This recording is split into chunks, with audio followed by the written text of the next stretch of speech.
ਬੱਚਿਓ, ਹੁਣ ਆਪਾਂ ਇੱਕ ਪੱਤਰ ਲਿਖਾਂਗੇ ਜਿਸ ਵਿੱਚ ਤੁਸੀਂ ਆਪਣੀ ਛੋਟੀ ਭੈਣ ਨੂੰ ਬੇਲੋੜੇ ਫੈਸ਼ਨ ਤੋਂ ਵਰਜਦੇ ਹੋਏ ਉੱਚਾ ਸੁੱਚਾ ਅਤੇ ਸਾਦਗੀ ਭਰਿਆ ਜੀਵਨ ਬਤੀਤ ਕਰਨ ਲਈ ਪ੍ਰੇਰਿਤ ਕਰਦੇ ਹੋਏ ਪੱਤਰ ਲਿਖੋਗੇ। ਆਪਣੀ ਛੋਟੀ ਭੈਣ ਨੂੰ ਬੇਲੋੜੇ ਫੈਸ਼ਨ ਤੋਂ ਵਰਜਦੇ ਹੋਏ ਉੱਚਾ ਸੁੱਚਾ ਅਤੇ ਸਾਦਗੀ ਭਰਿਆ ਜੀਵਨ ਬਤੀਤ ਕਰਨ ਲਈ ਪ੍ਰੇਰਿਤ ਕਰਦੇ ਹੋਏ ਪੱਤਰ ਲਿਖੋ। ਬੱਚਿਓ, ਇਸ ਪੱਤਰ ਨੂੰ ਅਸੀਂ ਉਸੇ ਤਰ੍ਹਾਂ ਹੀ ਸ਼ੁਰੂ ਕਰਾਂਗੇ ਜਿਸ ਤਰ੍ਹਾਂ ਮੈਂ ਤੁਹਾਨੂੰ ਨਿੱਜੀ ਪੱਤਰ ਬਾਰੇ ਦੱਸਿਆ ਹੈ। ਸਭ ਤੋਂ ਪਹਿਲਾਂ ਸੱਜੇ ਪਾਸੇ ਤੁਸੀਂ ਆਪਣਾ ਸੈਲਫ ਐਡਰੈਸ ਲਿਖੋਗੇ। ਮੈਂ ਸਾਦਾ ਉਹੀ ਐਡਰੈਸ ਲਿਖਿਆ ਜੋ ਮੇਰਾ ਸੀ। ਤੁਸੀਂ ਉਹ ਐਡਰੈਸ ਲਿਖੋਗੇ ਜੋ ਤੁਹਾਡਾ ਹੈ। ਐਡਰੈਸ ਲਿਖਣ ਤੋਂ ਬਾਅਦ ਖੱਬੇ ਹੱਥ ਤੁਸੀਂ ਲਿਖੋਗੇ, ਕਿਉਂਕਿ ਤੁਸੀਂ ਆਪਣੀ ਛੋਟੀ ਭੈਣ ਨੂੰ ਚਿੱਠੀ ਲਿਖਣੀ ਹੈ, ਇਸ ਲਈ ਤੁਸੀਂ ਉਸਨੂੰ ਪਿਆਰੀ ਅਵਨੂਰ, ਕੋਈ ਵੀ ਨਾਮ ਤੁਸੀਂ ਲਿਖ ਸਕਦੇ ਹੋ ਜੋ ਤੁਹਾਡੀ ਭੈਣ ਦਾ ਨਾਮ ਹੈ। ਉਸ ਤੋਂ ਬਾਅਦ ਮਿੱਠੀ ਯਾਦ ਵੀ ਲਿਖ ਸਕਦੇ ਹੋ, ਬਹੁਤ ਬਹੁਤ ਪਿਆਰ ਵੀ ਲਿਖ ਸਕਦੇ ਹੋ, ਸ਼ੁਭ ਇਸ਼ਾਵਾਂ ਵੀ ਲਿਖ ਸਕਦੇ ਹੋ।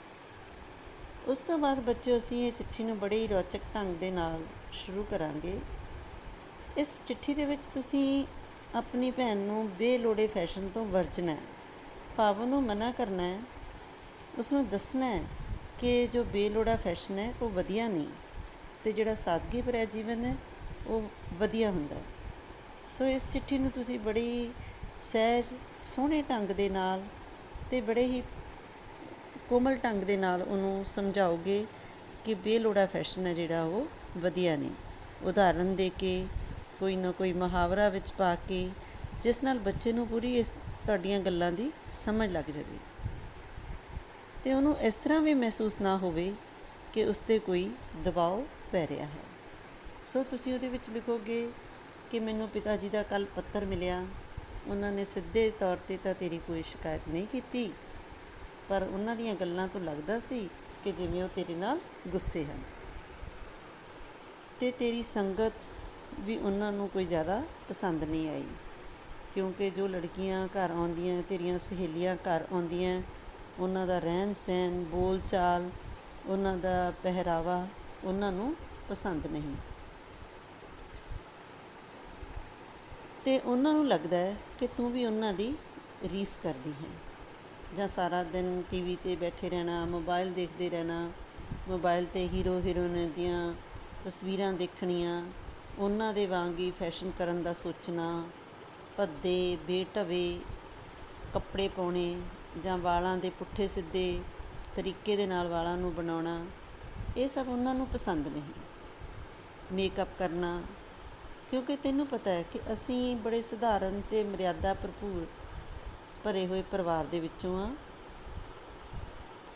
ਅਤੇ ਸਾਨੂੰ ਤੇਰੇ ਤੋਂ, ਸਾਰੇ ਪਰਿਵਾਰ ਨੂੰ ਇਸ ਤਰ੍ਹਾਂ ਦੀ ਰਵੱਈਏ ਦੀ, ਵਤੀਰੇ ਦੀ ਉਮੀਦ ਨਹੀਂ ਸੀ। ਉਹਨਾਂ ਨੂੰ ਵੀ ਲੱਗ ਰਿਹਾ ਹੈ ਕਿ ਤੇਰਾ ਜੋ ਵਤੀਰਾ ਹੈ ਉਹਨਾਂ ਪ੍ਰਤੀ ਵੀ ਬਹੁਤ ਬਦਲ ਰਿਹਾ ਹੈ। ਭੈਣ, ਅਜੇ ਤੂੰ ਬਹੁਤ ਛੋਟੀ ਹੈ, ਤੈਨੂੰ ਦੁਨੀਆਦਾਰੀ ਦੀ ਕੋਈ ਸਮਝ ਨਹੀਂ, ਅਤੇ ਇਹ ਫੈਸ਼ਨ ਦਾ ਰੋਗ ਹੈ, ਜਿਹੜਾ ਬਿਮਾਰੀ ਹੈ, ਇਹ ਇਸ ਤਰ੍ਹਾਂ ਦੀ ਬਿਮਾਰੀ ਹੈ ਕਿ ਜੋ ਸਾਡੀ ਸੋਚ ਨੂੰ ਪੂਰੀ ਤਰ੍ਹਾਂ ਖੋਰਾ ਲਾ ਦਿੰਦੀ ਹੈ। ਸੋ ਮੈਂ ਤੈਨੂੰ ਇਹੀ ਕਹਾਂਗਾ ਜਾਂ ਕਹਾਂਗੀ ਵੀ ਪਾਈਏ ਜੱਗ ਪਾਉਂਦਾ, ਖਾਈਏ ਮਨ ਪਾਉਂਦਾ, ਖਾਈਏ ਮਨ ਪਾਉਂਦਾ, ਪਹਿਨੀਏ ਜੱਗ ਪਾਉਂਦਾ, ਭਾਵ ਸਾਨੂੰ ਉਹ ਖਾਣਾ ਚਾਹੀਦਾ ਹੈ ਜੋ ਸਾਡੇ ਮਨ ਨੂੰ ਚੰਗਾ ਲੱਗੇ, ਅਤੇ ਪਹਿਨਣਾ ਉਹ ਚਾਹੀਦਾ ਜੋ ਦੁਨੀਆ ਨੂੰ ਚੰਗਾ ਲੱਗੇ। ਸੋ ਮੇਰੀ ਗੱਲ ਸੁਣ ਕੇ ਮੈਨੂੰ ਉਮੀਦ ਹੈ ਕਿ ਤੂੰ ਆਪਣੀ ਸਵੈ ਪੜਚੋਲ ਜ਼ਰੂਰ ਕਰੇਂਗੀ, ਕਿ ਜਦੋਂ ਤੂੰ ਆਪਣੀ ਸਵੈ ਪੜਚੋਲ ਕਰੇਂਗੀ, ਮੇਰੀ ਗੱਲ ਨੂੰ ਬੈਠ ਕੇ ਸੋਚੇਂਗੀ, ਸਮਝੇਂਗੀ, ਤਾਂ ਤੈਨੂੰ ਤੇਰੀ ਪੂਰੀ ਤਸਵੀਰ ਜਿਹੜੀ ਸਾਫ਼ ਅਤੇ ਸਪਸ਼ਟ ਦਿਖਾਈ ਦੇਵੇਗੀ ਕਿ ਮੈਂ ਕਿਹੜੇ ਰਾਹ 'ਤੇ ਤੁਰ ਪਈ ਹਾਂ। ਤੈਨੂੰ ਆਪਣੇ ਪਰਿਵਾਰ ਦੀ ਮਰਿਆਦਾ ਨੂੰ ਦੇਖਦੇ ਹੋਏ ਸਾਦਗੀ ਭਰਿਆ ਜੀਵਨ ਬਤੀਤ ਕਰਨਾ ਚਾਹੀਦਾ ਹੈ। ਟੀਵੀ, ਮੋਬਾਈਲ ਅਤੇ ਹੀਰੋ ਹੀਰੋਇਨਾਂ ਦੀਆਂ ਤਸਵੀਰਾਂ ਦੇਖਣ ਦੀ ਬਜਾਏ ਚੰਗੇ ਅਤੇ ਉਸਾਰੂ ਸੋਚ ਵਾਲੀਆਂ ਸ਼ਖਸੀਅਤਾਂ ਨੂੰ ਪੜ੍ਹੋ ਤਾਂ ਜੋ ਜੀਵਨ ਸਿੱਧੇ ਰਸਤੇ 'ਤੇ ਚੱਲ ਸਕੇ। ਤੇਰੇ ਸਾਹਮਣੇ ਕਈ ਸਾਦਗੀ ਭਰੀਆਂ ਜਿਉਂਦੀਆਂ ਜਾਗਦੀਆਂ ਤਸਵੀਰਾਂ ਹਨ, ਜਿਉਂਦੀਆਂ ਜਾਗਦੀਆਂ ਸ਼ਖਸੀਅਤਾਂ ਹਨ। ਹੋਰ ਦੂਰ ਦੀ ਗੱਲ ਤਾਂ ਕੀ, ਤੂੰ ਆਪਣੇ ਸਕੂਲ ਦੀ ਪ੍ਰਿੰਸੀਪਲ ਸਾਹਿਬ ਜੀ ਨੂੰ ਹੀ ਦੇਖੋ ਕਿ ਕਿਵੇਂ ਸਾਦਗੀ ਅਤੇ ਉੱਚੀ ਸੁੱਚੀ ਸ਼ਖਸੀਅਤ ਦੀ ਮਾਲਕ ਹਨ।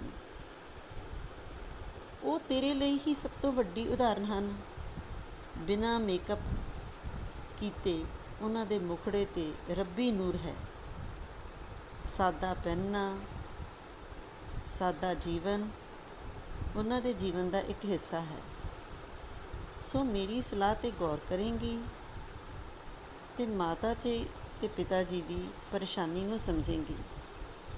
ਬਾਕੀ ਅਜੇ ਤੂੰ ਬਹੁਤ ਛੋਟੀ ਹੈ, ਤੈਨੂੰ ਦੁਨੀਆਦਾਰੀ ਬਾਰੇ ਕੁਝ ਵੀ ਪਤਾ ਨਹੀਂ।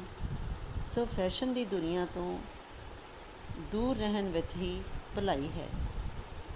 ਮੇਰੇ ਵੱਲੋਂ ਤੈਨੂੰ ਬਹੁਤ ਬਹੁਤ ਪਿਆਰ।